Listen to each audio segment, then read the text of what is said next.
Praise the lord. పిల్లరా, ఈ యొక్క ఉదయకాల సమయంలో దీని వాక్యాన్ని చదువుకుందాం. ఎస్తేరు గ్రంథము 7వ అధ్యాయం 2వ వచనం. The book of Esther chapter 7 and verse 2. రాజు ఎస్తేరు రాణి, నీ విజ్ఞాపన ఏమిటి? అది నీకు అనుగ్రహింపబడును. నీ మనవి ఏమిటి?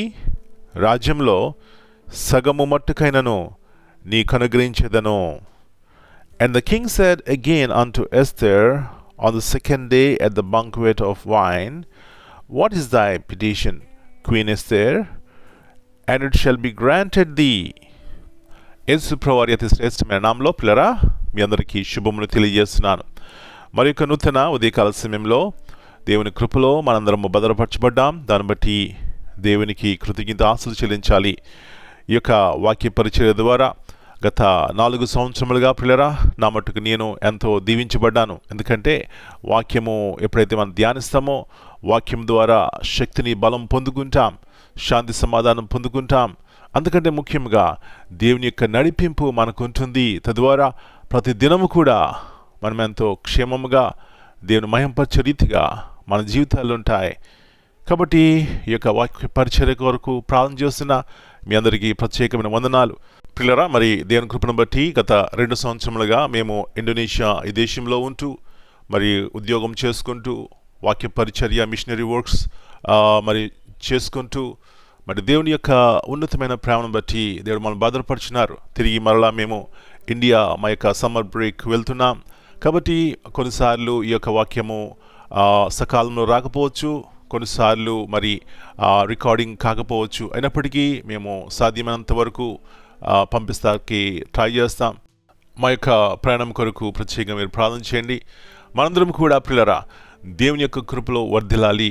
ఈ యొక్క భయంకర దినాల్లో ఏది మనకి క్షేమాన్ని ఆరోగ్యాన్ని ఇవ్వదు, కానీ మనము దేవునితో చేసే సహవాసము వాక్యము ధ్యానించడం ద్వారా మనం ఎంతో బలం పొందుకుంటాం అని మరొకసారి మీ జ్ఞాపకం చేస్తూ వాక్యమును ధ్యానించుకుందాం.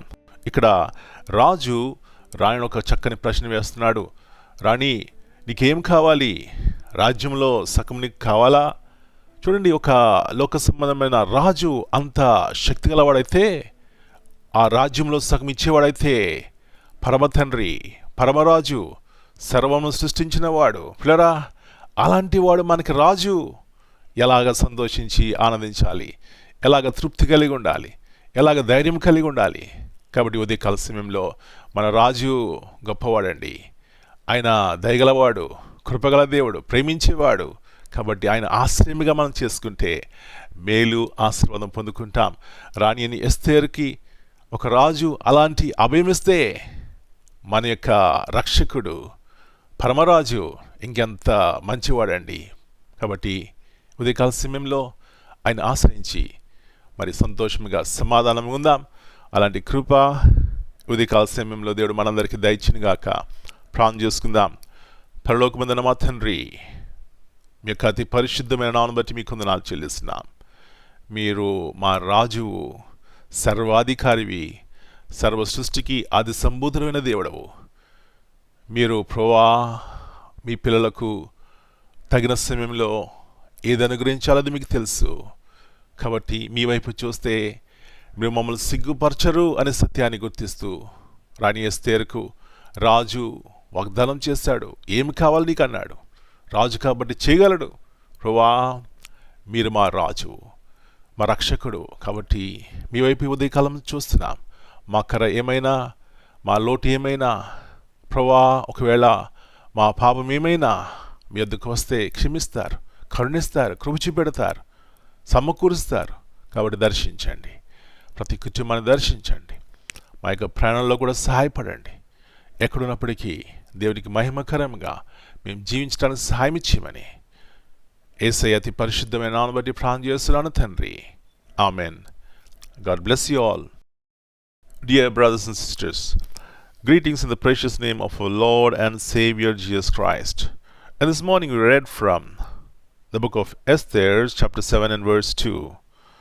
Here, if an earthly king could offer Queen Esther up to half of his kingdom, how much more can our heavenly King, who is all-powerful and full of love, give to His children.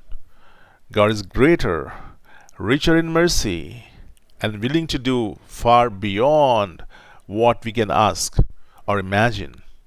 We can confidently bring our request to Him.